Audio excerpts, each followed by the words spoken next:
good, everybody? It's your boy, Mr. Daniel Banks, a.k.a. DJ Fine CEO, JTU. We are Jersey Magazine and Jersey Diamonds. And I'm here with my homie, Stevie Franks. Yeah. Stevie Franks in the building. South Jersey in the building. You know how we love our people from Jersey, man. We got some things to talk about. His album, Lundy Ave, is on all platforms, man. Go check it out. It's dope from beginning to end. We're going to let you know a little bit about it. Check out my guy. And he got his clothing line, Morals Over Money, so we're definitely going to talk about that. So sit back, relax, buddy. Let's talk for a little bit. Man, we had a good chop-up session, man, before this. You said, yeah, we definitely got to hear what we was talking about. Thought the cameras was rolling. Right. We thought the cameras was rolling, but it's all good. We're going to run it back. So, my brother Stevie Franks, man. Sure. You have a history of knowing what it's like to go through tough times and take those tough times, put it on your back, and then share it so that other people don't gotta go through the same thing. So what is it like actually taking that kind of a weight on yourself to now express it and basically tell people, look, you don't gotta go through what I went through, but also here's the message behind what I went through? I don't really necessarily see it as a weight. Okay. I see it as it's just who I am. You know what I'm saying? Like it's just, I mean, it's a way of me expressing myself anyway. Like, I gotta get it out. Like, you know what I'm saying? Like, I got 1,000,001 stories in my head, and I feel like if I don't get them out and I don't tell something, I'm gonna go crazy. You know what I'm saying? So it's really not about, it's not a burden. You know what I mean? I really feel like people need to hear it. You know what I'm saying? I mean, you have a lot of things where certain things are being glorified, which I feel like that shouldn't be. You know what I'm saying? You should tell the real story. I mean, like I said, the streets is cool, you know what I'm saying, so you get to a certain point where it start getting real, you know what I'm saying, like nobody want to go to jail, nobody want to die, you know what I'm saying, so it's just, I think that somebody can learn from my experiences, you know what I'm saying. Now you gotta tell me how you came up with your concept for the album, Lundy Ave, man, like what made you want to just hit that off the pavement? Obviously that location is very important to you, so why does that location stand out to you as opposed to like anything else? It's the block, man, you know what I'm saying? I mean, I went through every single last phase that any kid could think about, you know what I'm saying? I had my first birthday party as a kid, you know what I'm saying? I learned how to ride a bike, you know what I'm saying? I got my first piece of ass, you know what I'm saying?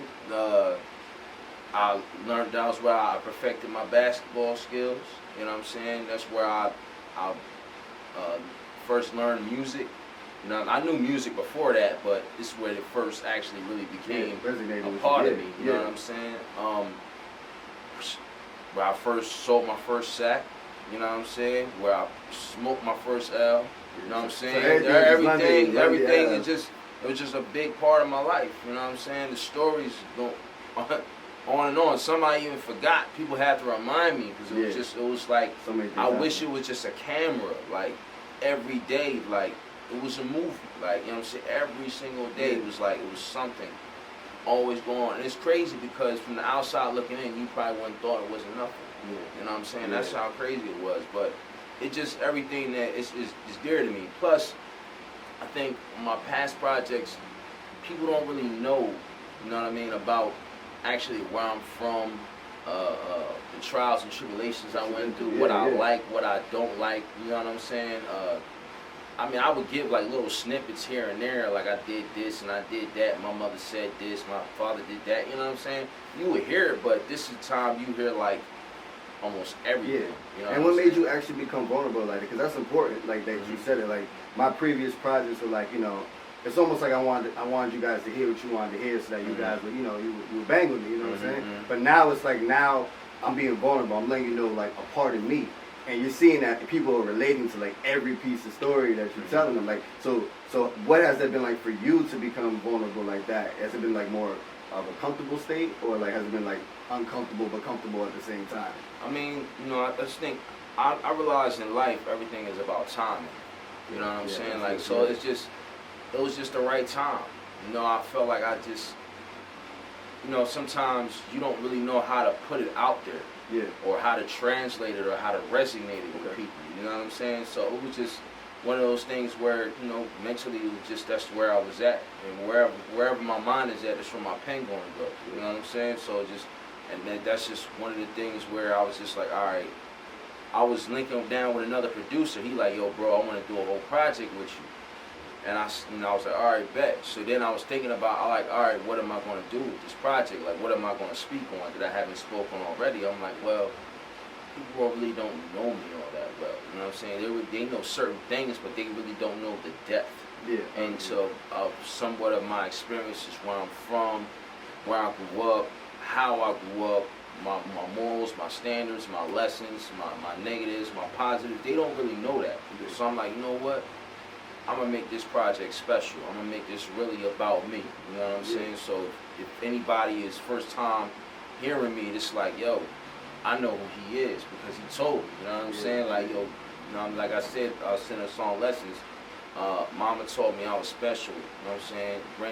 Granny taught me how to read, and she taught me how to pray, say the right words, how to think. Mom delayed. You know what I'm saying? Like, so just deeper into what exactly, you know what I mean, and how I feel and what I was taught. You know what I'm saying? So yeah, and obviously, like, even on the project, like, the chronological order that this guy has his project in, it's just like, you could tell the whole story. We was talking about it earlier, like, it could have gone either way. Like, he took you a little bit to the future, then he went back to the past, and he went to the future. Like, it was amazing. Like, we can even talk about the track. Let's hit him with the pray for you. So you just mentioned in lessons, you told him that grandma taught you how to pray. Like, that's already, like, but that's in the beginning of the track, and then lessons is at the end. So tell me about the concept of, like, how difficult was it to put, like, the order of the tracks? Because I'm telling you, like, the way it could have gone either way. No, it was crazy. Pray For. I did Pray For It.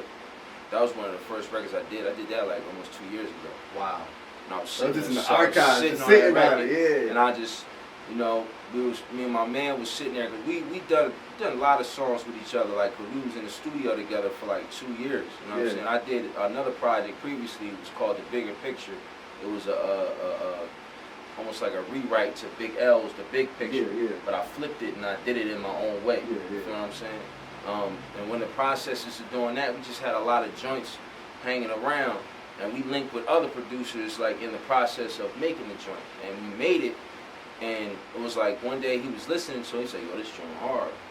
And we just put it to the side, and didn't say nothing. So I'm just going through, like, all the music. One day I'm listening, I'm like, why haven't I done nothing with this record? Yeah. This record is crazy. It was almost like you signed it for a reason. Yeah, it was just like, I don't know. Because first I just wanted to release it as a single just by itself. Which would have done amazing by itself. Even if you had that, like, single lead up to this album, like, it would have been the push. But I see sometimes, like you said, it's all in the time, like you said. Yeah, so I just was like, nah, this fits.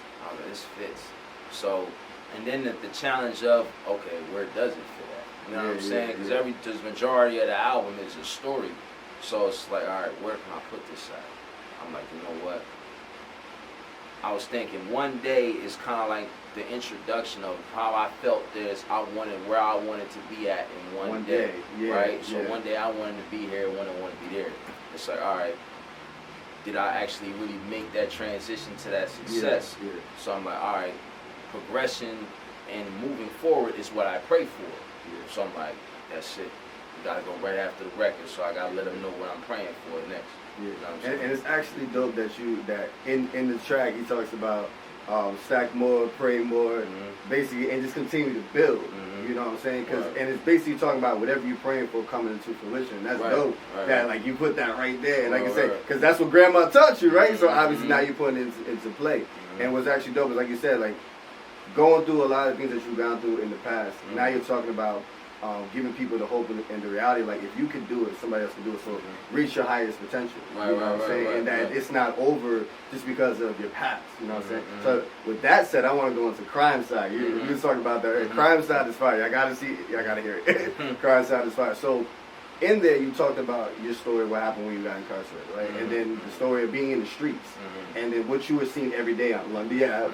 You know what I'm saying? So tell me about the process of creating that track specifically.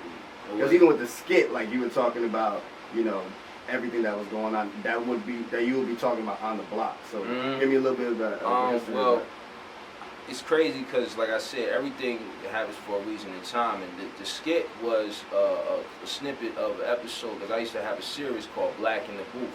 Okay. So that was a series on episode 4 where I was really explaining about like what like what I was into, where the house I grew up in, what happened in this area. You know what I'm saying? And I felt like it just fit so well with what the actual song was about. I was just giving a description of an incident where I was being chased by police one day. You know what I'm saying? I was just like, you know what? That's the purest description that I could give of before I start explaining what I'm going through on an everyday basis. So it just came out natural. You know what I mean? Like I heard the beat, and I was just like, yeah, this strong hard. I was like, I gotta get gritty with it. But I was like, all right, but I don't want to just talk about anything. I'm like, first thing, like I said, around the way, this is called lawn side where I'm from, but it's two different sides to it. You got lawn side where it's more so of all black. It was one of the first black neighborhoods where Harriet Tubman took the slaves and she, and she hid them away from slavery. And a spot called the Peter Mine House. But that's the good side of it is the educational system, the history, the self-sufficient black-owned businesses. But then the other side is, where the certain parts of the neighborhood, because, the crack era hit it hard, you know what I'm saying? Where the certain sides of the neighborhood got down, where you see it was up before, and when crack hit it, it was just like boom. It's just one people that you see walking straight one day, next minute they walking with a diddy bop, you know what I'm saying? The uncle that you knew that played ball, he was real good at high school, now he, now he stretched out smoking, you know what I'm saying? Star football players walking around spaced out, you know what I'm saying? That was the era that I grew up in, you know what I'm saying? And that's the darker side, the gangs, the trying to do something to gain a rep. That was what I wanted to speak on, because I felt like I wanted to bring about the positive as well, but in order to talk about the positive, you got to bring the negative up too. So that's why we named, to that part of where I'm from, we named that crime side, you know what I'm saying? And I felt like it had to be there. You couldn't tell my story without telling that on a regular, everyday basis. I'd be lying. You got to bring awareness to things like that. Exactly, you know what I mean? And I had to make it relatable to people who may have been from my area and possibly, been in that position before, you know what I'm saying? So they know I'm talking for them. I could talk about, being a spiritual person. I could talk about being a righteous person. I could talk about being an inspiring individual, but I was a criminal too. So I gotta speak. I gotta talk about that. It was so a big part of my life. There was no way I could leave it out. And that actually goes into your brand, morals. Morals. You have morals over money. So tell me about the morals over money, like the whole brand that you're pushing with that, and the message behind that brand that you're pushing. Morals is crazy, because Morals Over Money came from one of my earlier projects I did in 2015. It was what I did it with a production team called Track Out of Music Group. They're based out of Camden, New Jersey. And the whole project was just mainly, I was like, all right, I feel like every new project that I do is always a reintroduction of who I am. Because you never know, I'm always gaining new listeners all the time. And they like, oh, who is this cat? You know what I'm saying? Stevie Franks, what's he about? So in every new track that I do, I have to let them know what I'm about at that moment. So at that moment, they was like, yo, who are you? Like, what is your first introduction to these people? What do you want them to know about you? How do you want them to know what you feel? I was like, all right. My something was going, I had a crazy name for it that was just like, they was like, nah, bro, that's too long. Like, you need something like more solid that represents who you are. So you've seen the series Money and Violence? Yeah. So they have a saying called principles over paper, right? So I flipped it and I was like, morals over money. You know what I'm saying? Now, so I named the project that first, and I came up with a branding strategy to brand it. So I just came up with a whole idea. I had shirts, hats, everything, and I was going hard and I was hitting the streets. I was selling more to that than I was of the freaking project. You know what I'm saying? And I realized that, yo, I really got something. You know what I'm saying? It's strong. People believe in actual solidified messages. That's why when people say nobody wants to hear nothing positive, I don't believe that. You know what I'm saying? Because like it's the balance of the universe. And even with the morals, like you're talking about the way that you're thinking now than the way that you were thinking before. So the morals you have now is way more valuable than the money that you could have been gaining from doing what you were doing in the past. Which is now then expressed on the actual project that you put in chronological. Word. I mean, like, morals about money is just something that stands for people who are about principle. You know what I'm saying? I mean, everybody do what they do, however they get money, however they get it. But you gotta have a certain level of standard about yourself. You know what I'm saying? Like, that's the people who I stand for. You know what I mean? People who do what they have to do, but they still got principle. You know what I'm saying? You might do dirt, but you still take care of your family. You know what I'm saying? You might do certain things, but you just won't cross certain lines. You know, you have principle about yourself. That's good. That's mainly what it's about. Structure and a certain stature about yourself. Exactly. So staying true to yourself, but still getting things done, making the move. Right. That we got that out. Exactly. Yep. You know what I mean? Because you got in order to get the money, you gotta have certain morals, right? Yeah. That's fine. Stevie Franks is in the building. Give me gems dropping them. Now, there's a line that you said that we talked about earlier when you were like, I went from wearing uniforms to wearing jail clothes. Like that line by yourself says enough. Tell me about like you expressing that part in that track. Crime Side is my joint. When I went to Lawrenceside Public School, we eventually went to regular clothes, but we used to have uniforms. That's back in the day. So we had to have uniforms on. And when I caught my first charge, I think I was like 19, 20. I remember being in the county, and I remember sitting there like, damn, I remember when we had to wear uniforms. I'm sitting here in an orange jumpsuit. Ain't that about bitch? You know what I'm saying? So I just wanted, I just wanted to take myself back to that mentality of that place or how I felt at that time. So it was just like, I had to revisit that. You know what I'm saying? And I wanted to make the oxymoron, you know what I'm saying, of uniform to the jail uniform. It's still a uniform, you know what I'm saying, but you're dressed for the occasion, for that situation. Exactly. Man, Stevie Franks is giving y'all enough, man. We ain't even going to do anymore. Check out Lundy Ave. See Stevie Franks. Somebody can book you, follow you, everything, brother. Check it out. Again, my name is Stevie Franks, and you can check out the Lundy Ave album or all my past albums. You can check it out at realsteviefranks.net. Any other further releases as far as like shows, merchandise, it's all on the website. Go ahead and check it out. You can follow me on Instagram, Stevie Franks the artist. Like my Facebook page, Stevie Franks Music with a K. Follow me on Twitter at Stevie Franks Rap. Snapchat Stevie Franks 100. You heard it here first when we heard Jersey Magazine, Stevie Franks. Yeah. Thank you for having me too. Appreciate it. Jersey Turned Up Entertainment.